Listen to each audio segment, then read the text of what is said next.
You're listening to My Comic Life on the My Comic Life Podcast Network. Welcome back to My Comic Life, folks. That's right, My Comic Life. We are your one-stop podcast for all things geek, nerd, movies, comics, pop culture, video games, TV. If you're into that, stop. You know you have found the podcast for you.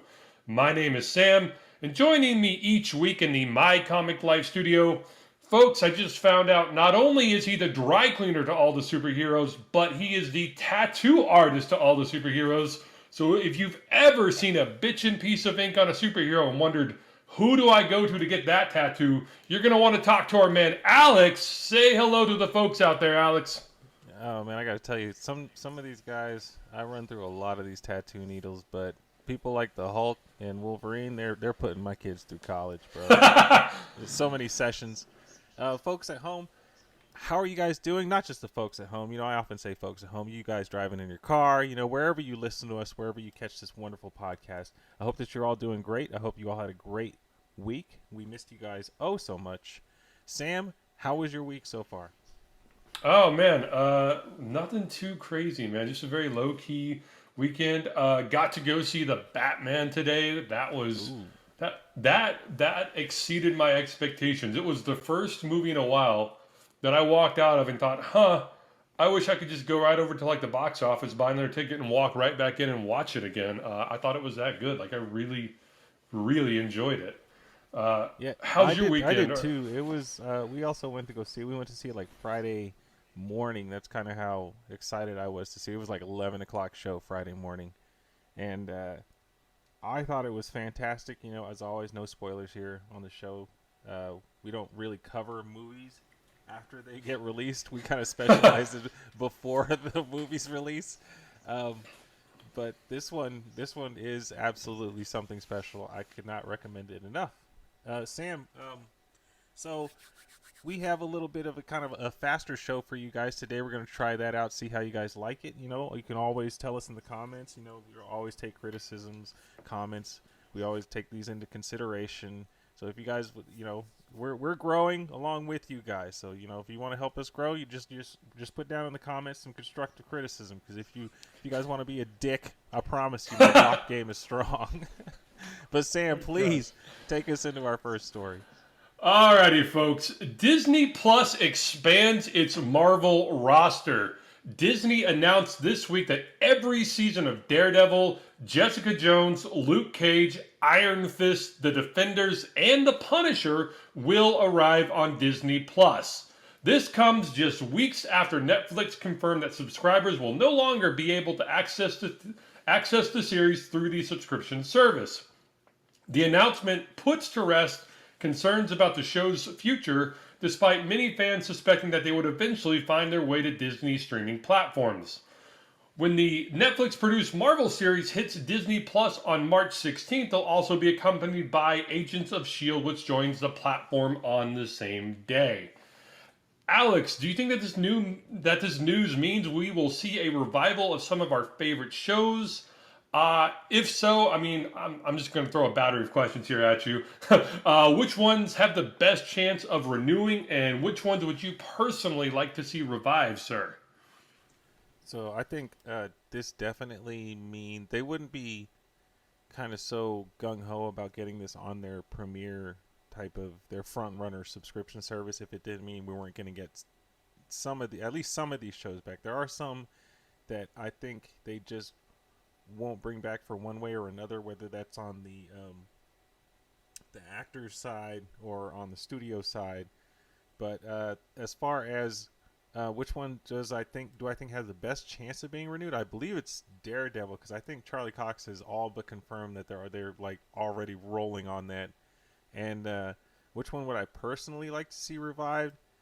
It's one that you didn't quite mention, but it's already on Disney Plus, and it's probably be Agent Carter for me because I really liked that show. I thought it was kind of really cool to see what she did after Steve went into the ice, so to speak, and you know they had a lot of really cool kind of cameos with Dum Dum Dugan and Jarvis and Howard Stark, and to see, kind of the Prometheus of the Shield organization was very interesting to me, and I don't think that show got a fair shake at all. But now that now that we have these streaming services, I feel like it would be given the proper attention that it definitely deserves. Sam, I pose the same questions to you. Do you think that this news means that we're going to be getting a Daredevil, a Jessica Jones, Iron Fist, Defenders, or is there something else that you feel like should be revived? First of all, excellent choice there on Agent Carter. Totally agree. I think this show only got a 2-season run. And yeah, just it deserves so much more. It was a really rich and great show. Totally agree with you there. It definitely deserves another chance. I would love to see that brought back. Which shows probably have the best chance in no particular order? Daredevil, Jessica Jones, Luke Cage, and The Punisher probably have the best chances of being brought back. I don't think the Defenders will be brought back, and if they do Iron Fist, I'm pretty sure that they will recast him like the snap somehow changed Iron Fist. They're gonna be like, oh my gosh, we barely recognize you. Oh, or like after the multiverse of madness, and like all the multiverses are ripped open. Maybe like a new Iron Fist falls out of the sky, and he's like, hey, I think I'm gonna make this my new universe. And I did not mean to sound like Andrew Dice Clay there. Hey, my bad. Which one would I personally like to see revived? Oh, come on, man. All of our fans and all of our listeners know, for me, hands down, it's got to be Daredevil, man. It was the first one to kickstart the Netflix Marvel series. I think they knocked it out of the park. It rarely had a weak season. Now, there were a few, I would say, not great episodes in season 2 because they were using it as a show to set up all the other shows. And so, like, when that happened, it wasn't always great. But, I mean, overall, this show is amazing. I've gone back and just rewatched, like, the first season several times. Like, that's how strong the first season is. And I have television ADHD, Alex. Like, I'm constantly, like, just watching 3 episodes of one show and then jumping onto another one. If you get me to watch an entire season of your show, you've really done something. And to come back to it time and time again, it's like a comfort show. Yeah, man, like you've really done something. Like 2 months ago, I was already just rewatching Daredevil. So would love to see Daredevil get revived. I know Kristen Ritter recently went on Twitter and just posted a picture of herself like in her Jessica Jones outfit and just didn't say anything, like no caption below it, just a picture of her as Jessica Jones, and that got fans excited and questioning like that movement on the Ritter Twitter. Yeah, the Ritter Twitter. Oh man, that's a good one. Yeah.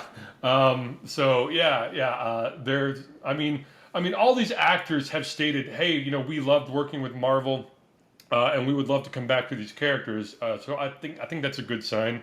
And yes, I definitely think I think Disney just had to wait to get all these shows under their roof before they could start producing more episodes. So yes, I do think we are going to see uh, new series coming. Fingers crossed here for that.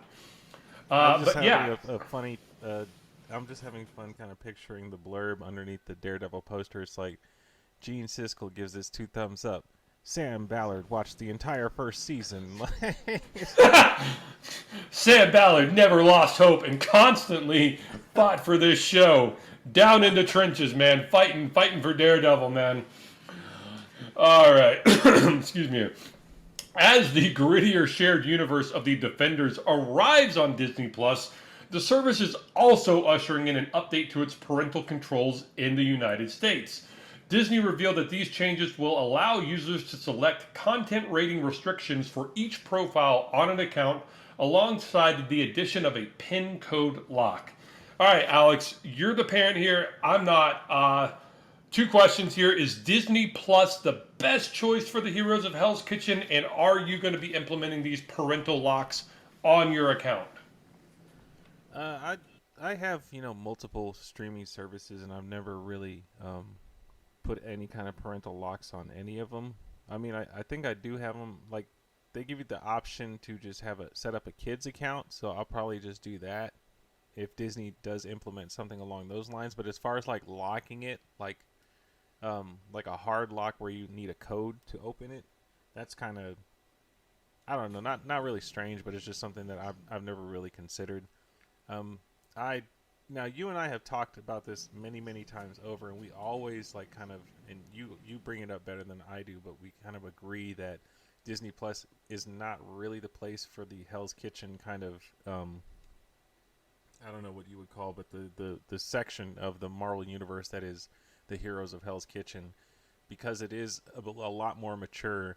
There's not really anything.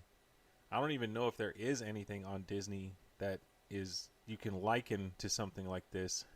Um, so and you and I always felt that this was more suited for like a Hulu or something like that. So I really don't know why they decided to put it on Disney Plus. I think maybe it's because the only reason why they would do something like that is because they plan on reviving the shows and kind of adding to it. So that kind of gives me hope for that. But um, honestly, I just don't see Disney Plus as the place to see Frank Castle beat the shit out of like these guys in a prison hallway and just like shred this dude's throat open like right there. And I just like it's a weird thing to see, and then you just see like Mickey hop on like like just I don't know. It's just weird to me, man. So, but I'm sure I'll get used to it. But Sam, I pose the same question to you. Do you think that Disney Plus is where they should have like put these shows, or was there a better streaming service that would have been a better home? I originally thought Disney Plus was not the home for this, and yeah, you have heard me go off on like tangents, long tangents about this in show prep, just about how like why won't Marvel or why won't Disney move like these adult, oriented Marvel shows over to Hulu, because Hulu would be a better platform for these shows to be on, and they could be less restricted. Shout out to my old roommate Heather, who I went to go see the Batman with today. She actually answered this question for me because we were talking after the movie, and I was once again just apparently this really deeply affects me, Alex. These shows being on Disney Plus versus Hulu, but I found out Hulu is primarily just a U.S. or like North American based streaming service. So if the rest of the world wants to watch these shows, they've got to be on Disney Plus. So knowing that, I I guess like it's just kind of like a fact I have to accept. I still think Hulu is definitely the better platform for these shows to be on. But if Hulu is not accessible around the world, then by all means, yes, I get it.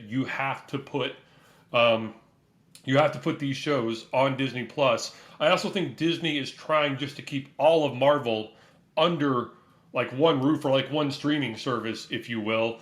And thirdly, I think Disney just wants to see like can they push future content, by slapping like a TVMA rating in front of something and allowing these parental control locks to be there. Like, will users accept it? Will they be like, okay, you gave us a TVMA warning at the beginning that said this is not for children, and you've given us the ability to block these shows so our kids can't see them. So yes, go ahead, Disney, push that content button a little farther. I think these are all the reasons Disney is using the Disney Plus platform versus moving these shows over to Hulu.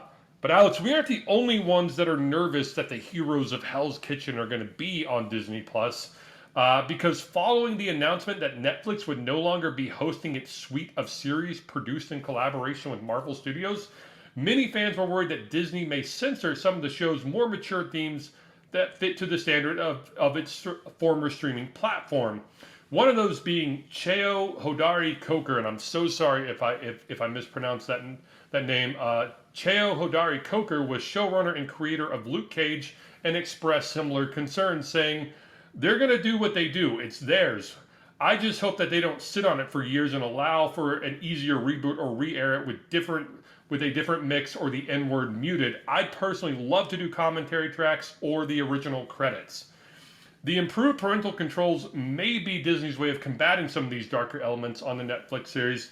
But Alex, I gotta ask, do you think this will have an effect on the content? That is to say here, do you think we will be seeing some retconning going on before the move, and do you plan on revisiting any of these shows?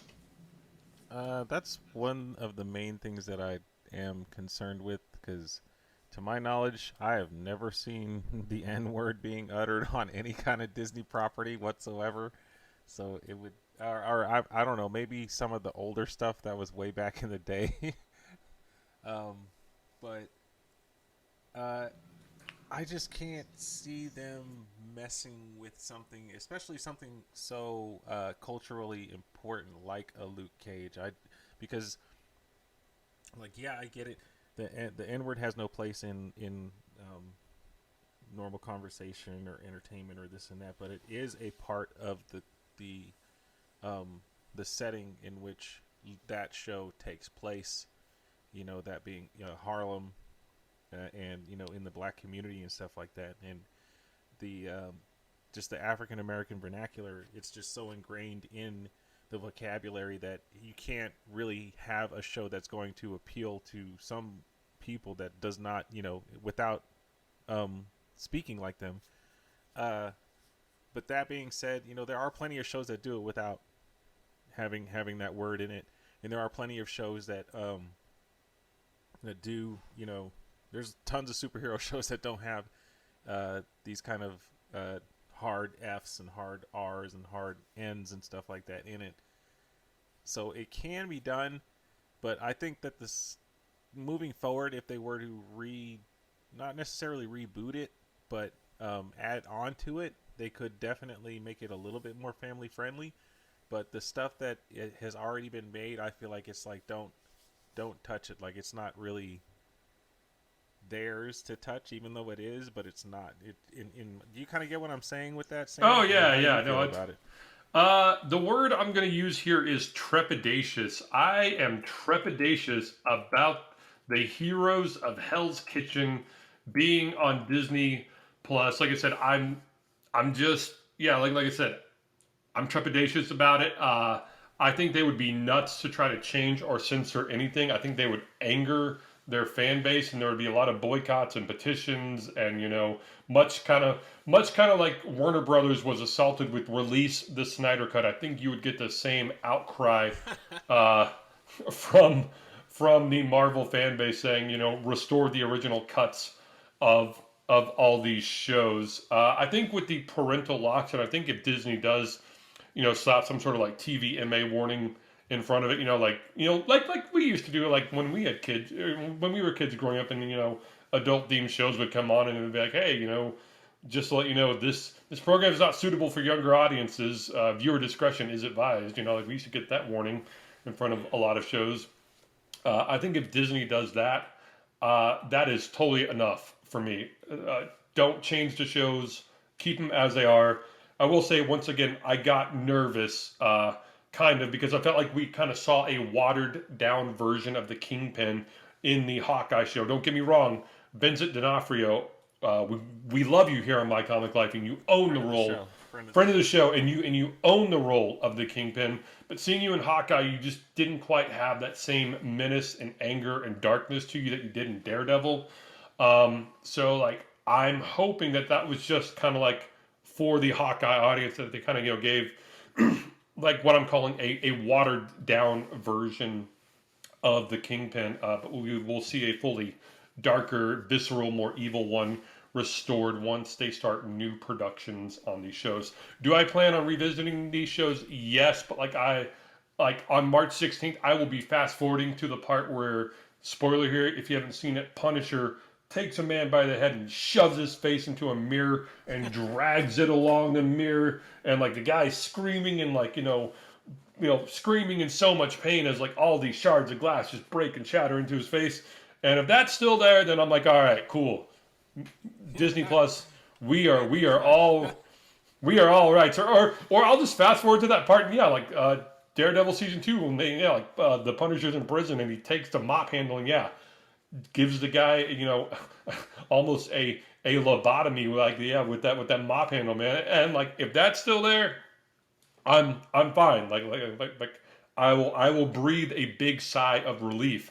If any of that's changed, yeah, like I'm gonna be on the front line again, screaming, bring it back, bring it back, bring it back. Don't change it. But like I said, So I have a question to ask. yeah, You, yeah, Sam. shoot. Do you think them moving these kind of more mature and if they possibly don't touch them and leave them as is. Do you think this is in response to on the other side when you where you have Disney and stuff? You and I we just talked about the Batman, and that is to me that is a very kind of mature movie. You have the Suicide Squad, extremely violent, extreme um, and even the original Suicide Squad, very violent, bloody and stuff like that. The Snyder Cut, was a more mature version of the Justice League, and they were all very big successes. Do you think that Disney sees that there is a place for these more mature, more violent, more kind of aggressive properties, and they just want to cash in on that? I think they do. I definitely think things like the Snyder Cut, the yeah, kind of the 4 hour R-rated Snyder Cut helps that. I think Deadpool, like one of the highest grossing R-rated movies ever, helps show that. And yeah, so I mean, like go watch the Batman, and like it is like number one. I think it made like 148 million dollars this weekend. I think globally, it's made like 250 million already. I think this is signaling to Disney or Disney Plus executives that yes, you can have this content out there, and people are drawn to it. And people like it because it really is faithful to the comic book. Yeah, and also I think like you brought up a really good point. Like with HBO Max, which shows a lot of these shows, and it has a show like Peacemaker on it.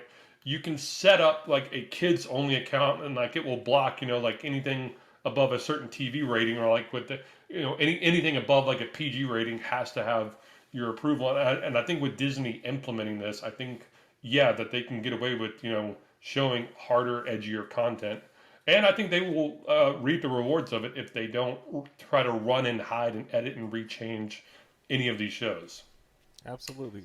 And one final question before I guess we move on to our next topic. Um, with these shows, I mean, this is a two-part question. With these shows being gone now off of Netflix, A, do you keep Netflix? And B, what the hell do you keep Netflix for? Yes, I keep Netflix. I keep Netflix for stuff like The Witcher, Stranger Things. Like I'm a huge uh, Stranger Things fan, and like I said, love The Witcher. And just they got a lot of interesting projects coming down the pipeline. And just for stuff like I wasn't expecting out of Netflix, like they did that Ryan Reynolds, and I'm can't even think of it. It's like Code Six or Team Six film where it's like everyone has a number and nobody kind of like knows each other's like real Yeah, name. yeah. Yeah, like that one surprised me. Like I really liked that one. Like that one was fun. And Netflix just has some really cool TV series on there. Um, and also they have a really nice wealth and a great variety of streaming content. So for those reasons alone, yes, I will keep Netflix. I was sad that I had to change my Netflix icon because it was like the Daredevil for the longest time, and now I had to change it over to the to the Witcher because all those Marvel icons are gone as like profile logon options. Uh, but yeah, let me throw that question back to you. What's going to keep you on Netflix if anything, or are you going to dump it? Oh man, I'm an easy read, dude. It'll probably be Adam Sandler and Tyler Perry. Like that's about it. That's the reason why I don't go to Netflix very often. Netflix used to be my shit back in the day, dude. But they used to have a lot more in their catalog, and here recently things have just been getting licenses have been kind of expiring and stuff, and they haven't been renewing anything. But I do think that Netflix is going to be going through some sort of a kind of a renaissance where they definitely better. Damn it! I mean, I'm paying $20 a month now. At this point, it's like you guys have got to start coming up with some shit. I think they have the Sandman.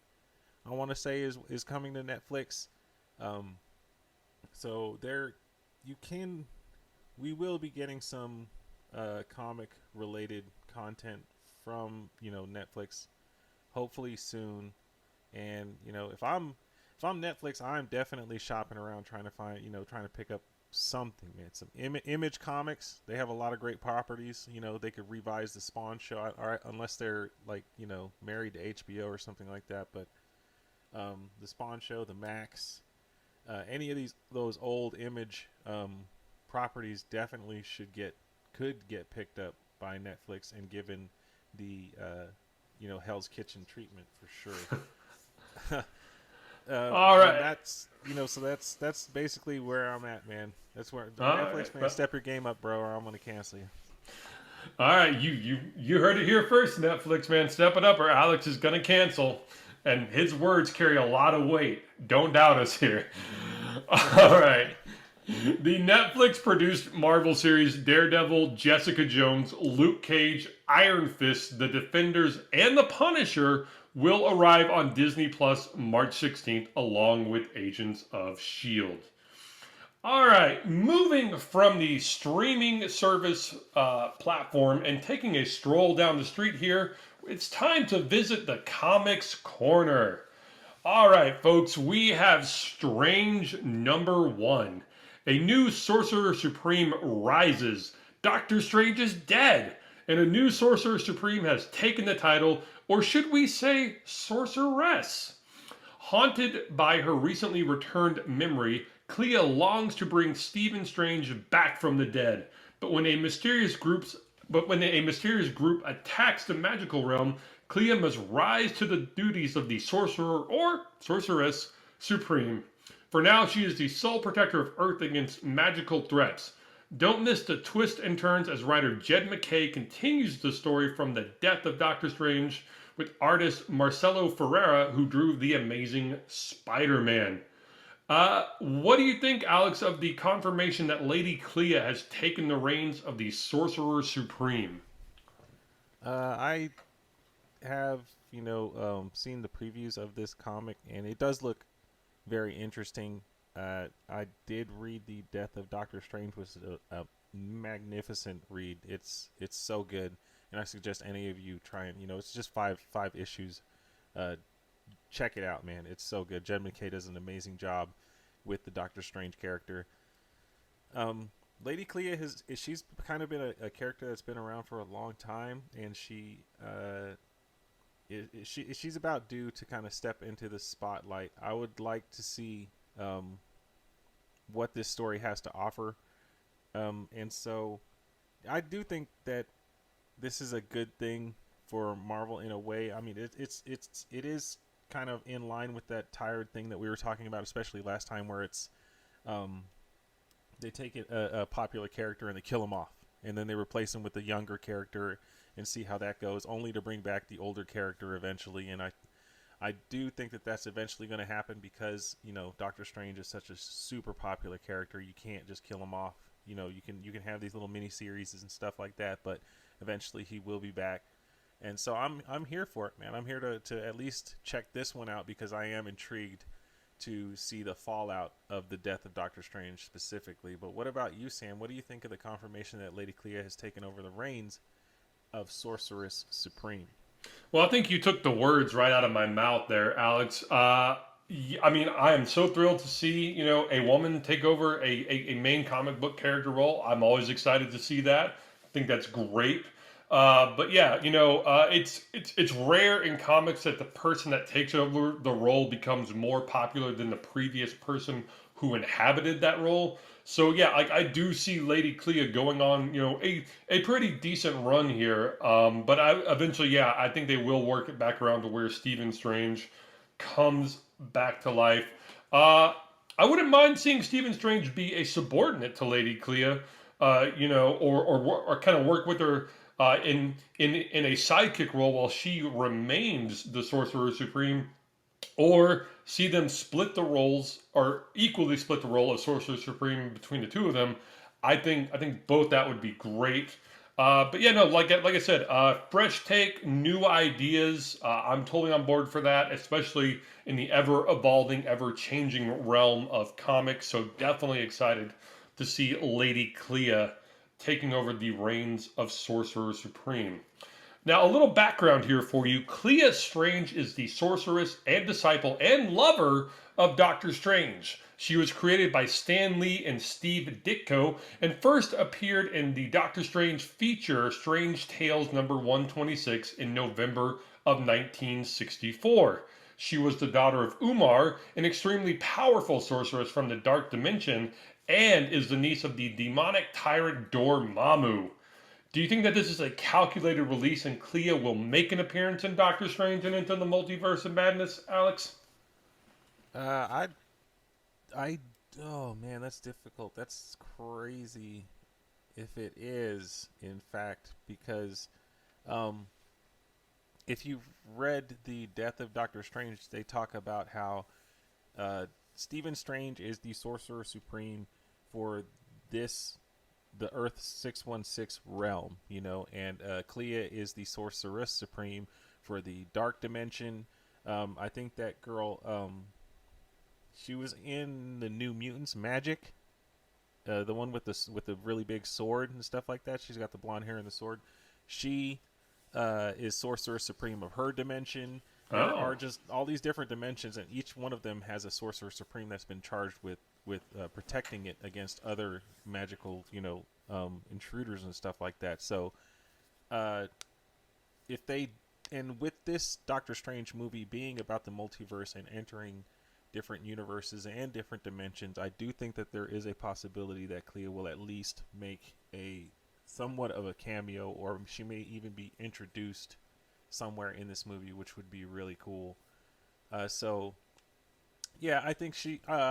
If I had to put my money on it, yes, I'm gonna say my money's gonna go on yes. We will see Clea's. I don't know if she'll be Clea Strange at that point, but we will see Lady Clea make an appearance in the Doctor Strange movie. What about you, Sam? Where's your money going?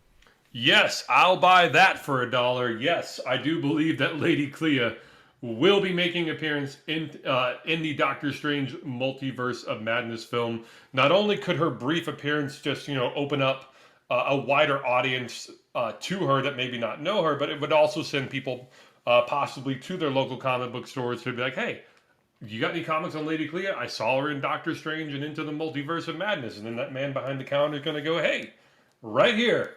I got the perfect kickoff issue for you to learn about Lady Clea. So yes, I am 100% sold. You just doubled down on what I was thinking there. That yes, yes, yes, Lady Clea definitely will make an appearance in Doctor Strange and in the Multiverse of Madness. Now, as you just alluded to, Alex, this series takes place in the wake of Marvel's recently wrapped 5-issue miniseries, The Death of Doctor Strange, in which the Sorcerer Supreme is murdered but left behind a piece of his life to get his affairs in order and bring his killers to justice. Strange #1 arrives in stores March 2nd. Let us know in the comments if you're planning on picking this up. And as always, we here at My Comic Life encourage you to support your local comic shop. And if you stop by, say hello to the guy behind the counter. Alex, any final thoughts here before we move on, sir? This is I definitely called up my guy and put this one on my pull list.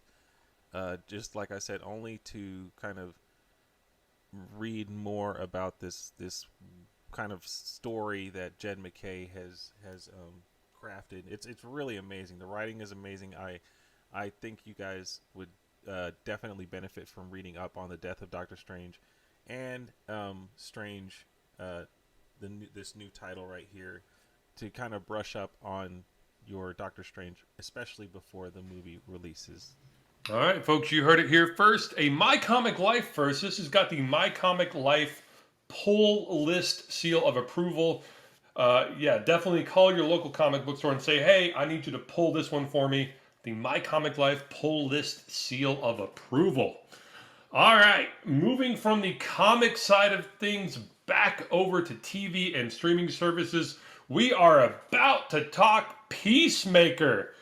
Folks, if you haven't seen the second episode of Peacemaker, pause the podcast here, use your own HBO Max log on, watch the second episode, and then pick it back up here. I'm going to give you that famous My Comic Life 4, 3, 2, 1 countdown, and then we're going to get on with it. So here we go. 4, 3, 2, 1. All right, folks, it's time to find some inner peace. The second episode of HBO Max's Peacemaker debuted January 13th and, of course, was written and directed by friend of the show, James Gunn. This episode is titled Best Friends for Never. Smith contacts Hardcore and explains his situation as Evergreen's police force arrives to investigate the sonic boom. While collecting his things, Smith comes across a mysterious device in his one-night stand's apartment. Smith briefly takes a couple hostage and is able to escape from their apartment's balcony, getting away with Eagly, Hardcore, and Adebayo. Police detectives Sophie Song and Larry Fitzgibbon investigate the woman's death. They arrest Augie, Peacemaker's father, after Economos switches Smith's fingerprints for his father's in the police system. In prison, Augie is hailed by a group of white inmates as the White Dragon. My gosh. Smith realizes that the woman he took home from the bar only tried to attack him after reading the dossier he had on his assassination target and tells the team. Feeling shunned by them, Smith returns to his trailer and is greeted by his one-time crime-fighting partner, Vigilante. Vigilante invites Smith to target practice to raise his spirits, and with him discovers that the device from the woman's apartment is a miniature spaceship. Alex, where do you think this show is going? Do you like that Peacemaker is a very normal type of superhero? I have completely fallen in love with the show. It is just so funny and kind of quirky and so out there, and it's different than most anything that's kind of out. I guess not most anything because it does, but it manages to take the humor and the vibe from James Gunn's The Suicide Squad, and it somehow one-ups it and builds on that. I mean, now obviously the movie had a bigger budget, so it could kind of, the visuals are definitely a lot better in The Suicide Squad. But the writing for this, you can definitely tell that he had a lot more time in order to kind of perfect the dialogue between characters, building relationships. It's like a slower kind of lead up, and it makes you kind of have you can like see yourself in these characters, and you develop your own personal relationship with them. Which ones you like, which ones you don't like, which ones you root for, which ones you want to see killed off, and yada yada. Just like any normal great television show, and that's something that you get with this that you don't get in a kind of 90, 100, 120 minute movie. But I do like that Peacemaker is a kind of like, he's just like a normal guy who was just kind of I don't know, he was just kind of brainwashed into being this killing machine as a young boy, and you see him kind of wrestling with that. Like, that's obviously, so he's got some demons and some some issues that he definitely needs some therapy. I'll tell him that, I'll give you that. But I do like that he is a normal superhero, even though he doesn't look like, I mean, the man John Cena is massive. That is a big dude, but he does have a lot of like normal problems to go along with a lot of his kind of zany problems that he has as well. But what about you, Sam? Do you like that Peacemaker's kind of down to earth and a little bit more like, I don't know, friendly neighborhoody, for lack of a better term? Yeah, he's the awkward, weird, friendly, neighborhoody superhero. But yeah, I do like that he's down to earth. Like you, I have totally fallen in love with this weird, obscure, kind of crazy show. I listen to the theme song on my way into work in the mornings, and like when I'm out on my runs in the evenings. And also, I've discovered like more awesome rocking songs. Like, I'm constantly pausing the show or like asking, my phone. I'm always like, "Hey Siri, what's this song?" And like I'm downloading it. So thank you, James Gunn. Like you are expanding my musical library. But yeah, no, totally love this. Totally love that he is. I, I don't know if this is the right word to use, but I'm going to use it. He's a very down to earth superhero, or at least somewhat down to earth, and so I think that makes him more relatable sometimes than like the godlike superheroes that we often get in the DC pantheon. There, Yeah. Like when you see him escaping the apartment, and like he's hilariously like making large jumps from like the sixth floor like to the fourth floor, and like he's like smashing like into like balconies, and like yeah, man, like you feel for the guy, and like he is like crying out in pain because yeah, any normal person trying to make these jumps, I don't care if you're as fit as John Cena or as scrawny as me and Alex, um, it's gonna hurt like putting that much impact like on your body, and yeah, I mean like you feel for the guy, and yeah, when he goes back to his trailer and cries and is like he's literally hitting himself and calling himself stupid because he had a chance to bond with his support team, and instead he mouthed off to all of them or gave them like stupid immature nicknames and like purposely pushed them away so he doesn't have to let anybody in. But that's exactly what he wants. He wants people in. He wants friends. But whenever anyone gets close, like his go-to defense mechanism is to push him away, and he is crying over this. And you're absolutely right, Alex. The man needs therapy. Like he is messed up for all of that. But I mean, like that is beautifully shown in this.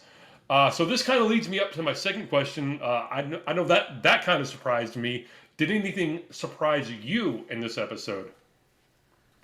Oh man, it was probably just how, uh, like how much of a racist shitbag his dad is. I guess, for lack of a better term. I mean, it was kind of hinted at in the first episode, but then in the second episode, you just see him actually like he is like this close to going ahead and putting on the pointy hood, man, and just riding into town with the torches and whatnot. So that one did. I mean, that definitely surprised me to see all those inmates kind of surround him and then basically worship him as an idol. That definitely was the biggest surprise to me in this episode. What about you, Sam? Yeah, same with you there.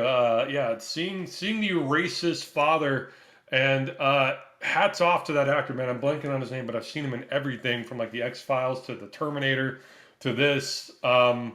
Yeah, you did such a good job. You made me uncomfortable. Like I was kind of like squirming and shifting on the couch as I was watching this because like I was totally uncomfortable with how well you were pulling that off. So I mean, yeah, hats off to you.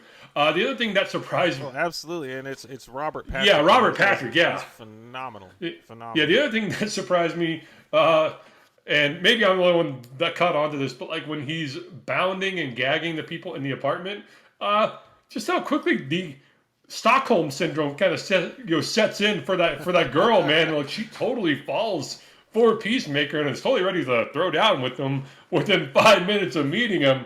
Uh, wasn't expecting that. Wasn't expecting the payoff to that joke at the end of the episode. That really cracked me up. But yeah, that was the kind of another surprising part. And like I said, that part where he goes back to his trailer and has that generally vulnerable like breakdown for a moment, like that really caught me off guard and was definitely, like I said, just wasn't expecting that. And yeah, that was great. It just made the episode more colorful, more rich for me, if you will. Uh, Got to ask you, Alex, what was your favorite part of this episode? I think it was when Vigilante finally came into the picture. I think he's really funny, and even the conversation that he had with Peacemaker, just kind of the way that he's introduced to the show, it like I already can tell that he's going to be one of my favorite characters. Peacemaker tells him like I wasn't crying, I was doing my face exercises, and he like literally like really believes him that he's doing face exercises. So he's um very quickly going to become one of my favorite parts of this kind of James Gunn's kind of universe that he's built here, and I hope he doesn't die. I'll tell you that much right now. So that would definitely be my favorite part of this episode. Everything from Vigilante on, when they're shooting all the appliances and everything like that. That stuff was so cool. But what about you, Sam? What was your favorite part? For me, it's always hard to choose just one. So I got to say, just the whole general escape from the apartment complex. And then, yes, from the moment Vigilante shows up onward to them, like, shooting up things in the woods. Again, I paused the episode and was like, hey, Siri, what's this song? Downloaded it, have been rocking out to that as well. Yeah, so yeah, definitely, like I said, the apartment escape and Vigilante showing up, like you, just falling in love with Vigilante. He cracks me up. Love that he's there to kind of be Peacemaker's emotional support pal. and totally just lift up his spirits. Loved the scene in the woods of all them shooting and blowing up different appliances. Alex, what would you rate this episode? I feel like this one was a little bit better than the first episode. Um, so for me, this would probably be a. I'd put this one in the high sevens, probably like a 7.75 or 7.8, 7.9, that realm right there, borderline 8, just because um, you did get a lot more. They did kind of flesh out Peacemaker's character a lot more. They showed him, not only um, kind of being, the strong superhero, but he was also very vulnerable. He's scared when he's running from in the apartment. He is, distraught when he's at his house finally and behind, where he thinks is in a private moment. So you do get, John Cena does an amazing job of conveying all of those feelings, and he's done a fantastic job with the character.